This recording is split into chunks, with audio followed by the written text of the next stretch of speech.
यो video skip नगरेर लास्टसम्म हेर्नु होला। यो हजुरले सानो गल्ती गर्नुभयो भने चाहिँ हजुरले कहिले पनि हजुरको एकाउन्ट रिकभर गर्न सक्नुहुन्न। मेरो एउटा सानो गल्तीले मेरो एकाउन्ट अहिले रिकभर भएको छैन।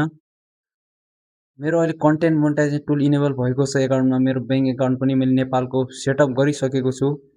मैले यति गर्दा पनि यति मिहिनेत गर्दा मेरो कन्टेन्ट मोनेटाइज टुलको सेटअप फेसबुकले दिएको थियो। मैले एउटा सानो गल्तीले अहिले मेरो एकाउन्टलाई रिकभर गर्न सकेको छैन। यदि हजुरले यस्तो गल्ती गर्नुहुन्छ भने यो गल्तीबाट हजुर बच्न सक्नुहुन्छ। यो भिडियो लास्टसम्म हेर्नु होला। मेरो गल्ती मैले के गरेको थिएँ भन्दाखेरि मैले एकैछिनमा जिमेल आइडी चेन्ज गरेर मोबाइल नम्बर चेन्ज गरेर मैले पासवर्ड चेन्ज गरेको थिएँ र मैले पासवर्ड चेन्ज गर्दाखेरि मैले एकाउन्ट लगआउट नगर्नुपर्ने थियो। मैले 1 घन्टा 2 घन्टा बादमा मैले एकाउन्ट लगआउट गरेको थिएँ फेसबुकबाट।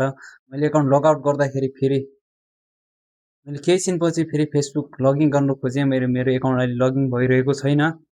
मेरो एकाउन्टमा ओटिपी आएको छैन। मैले 2 फ्याक्टर अथेन्टिकेसन मैले अन गरेको थिएँ। त्यही कारणले गर्दाखेरि अहिले मेरो फेसबुकले अहिले ओटिपी दिएको छैन। यस्तो गल्ती हजुरले गर्नुभएको छ भनेपछि एकैछिन पासवर्ड र मोबाइल नम्बर चेन्ज नगर्नु होला। यदि हजुरले चेन्ज गर्नु छ भनेपछि केही दिनपछि हजुरले पासवर्ड चेन्ज गरिसकेपछि मोबाइल नम्बर चेन्ज गर्नु होला। यदि हजुरले फेसबुकमा पासवर्ड र मोबाइल नम्बर चेन्ज गरिसकेपछि हजुरले फेसबुक एकाउन्ट लगआउट नगर्नु होला। हजुरले यस्तै गल्ती गर्नुभयो भने चाहिँ हजुरको एकाउन्ट कहिले पनि रिकभर हुँदैन। अहिले मेरो एकाउन्ट रिकभर गर्नको लागि ओरिजिनल नागरिकता मागेको छ फेसबुकले। अहिले चाहिँ मका अहिले ओरिजिनल नागरिकता नभएर मैले यो एकाउन्ट अहिले मैले रिकभर गर्न सकेको छैन। म अहिले इन्डियामा छु। अहिले मेरो नागरिकता नेपालमा छ। त्यही भएर मैले यो एकाउन्ट जहाँसम्म मेरो ओरिजिनल नागरिकता म पाउँदैन त्यहाँसम्म मेरो एकाउन्ट अहिले रिकभर हुने सम्भावना छैन। हजुरले यस्तो सानो गल्ती चाहिँ नगर्नु होला। हजुरले यस्तो सानो गल्ती गर्नुभयो भने चाहिँ हजुरले एकाउन्ट रिकभर हुँदैन र हजुरले यो बुझ्नै पर्ने यो भिडियो लास्टसम्म हेर्नु होला। यदि हजुरको फेसबुक प्रोफाइलमा नाम नागरिकताको नाम र डेट अफ बर्थ मिल्दैन भने चाहिँ हजुरले एकाउन्ट कहिले पनि रिकभर गर्न सक्नुहुन्न।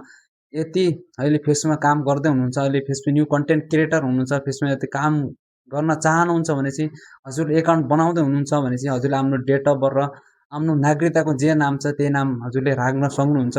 हजुरले आफ्नो नागरिकताको नाम राख्नुभयो भने चाहिँ हजुरले पछि केही मेरो जस्तै एकाउन्टमा इस्यु आयो, कुनै समस्या आयो भने चाहिँ हजुरले एकाउन्ट रिकभर गर्न सक्नुहुन्छ। त्यही भएर हजुरले फेसबुक आइडी बनाउँदाखेरि हजुरले आफ्नो डेट अफ बर्थ र आफ्नो नाम जो नागरिकतामा छ त्यो नाम राख्नु होला।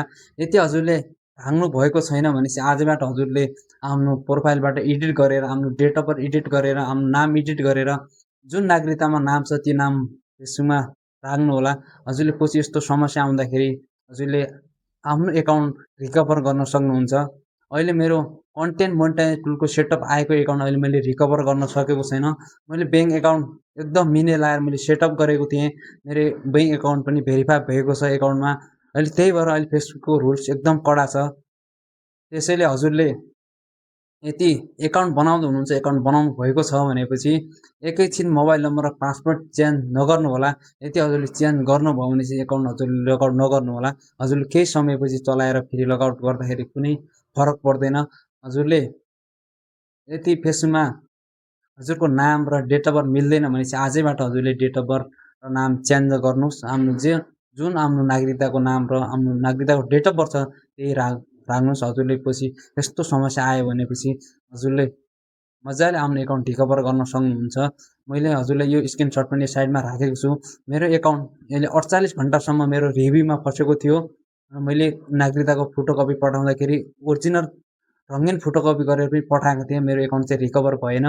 त्यही भएर हजुरले आफ्नो रिकभर गर्नको लागि आफ्नो फेसबुक एकाउन्टमा डेट अफ बर्थ नाम सही तरिकाले मिलेको हुनुपर्छ। हजुरले सही तरिकाले डेट अफ बर्थ नाम मिलेको छ भने चाहिँ एकाउन्ट रिकभर हुन्छ। मेरो अहिले ओरिजिनल नागरिकता नभएर मैले रङ्गीन फोटोकपी पठाउँदाखेरि अहिले फेसबुकले रिजेक्ट गरेको छ। त्यही भएर हजुरले यस्तो समस्याबाट बच्न सक्नुहुन्छ।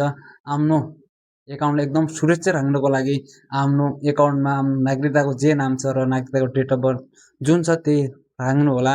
त्यति हजुरले गर्नुभयो भने चाहिँ हजुरले भविष्यमा हजुरको जति ठुलो एकाउन्ट भए पनि कुनै समस्या आउँदैन र हजुरले भुलचुकमा यस्तो गल्ती गर्नुभयो भने पनि हजुरले यस्तो समस्यामा पर्नुहुन्न। हजुरको ओरिजिनल नागरिकता भएपछि हजुरले फेसबुक एकाउन्ट रिकभर गरिदिन्छ फेसबुकले। हजुरको डेट अफ बर्थ नाम मिलेन भने चाहिँ हजुरले जस्तो ठुलो आइडी भए पनि मिलियनमा फलोवर्स भए पनि हजुरले रिकभर गर्न सक्नुहुन्न। मेरो भिडियो कस्तो लाग्छ लाइक कमेन्ट सेयर गरिदिनु होला। बाँकी चाहिँ नेक्स्ट भिडियोमा हस्त।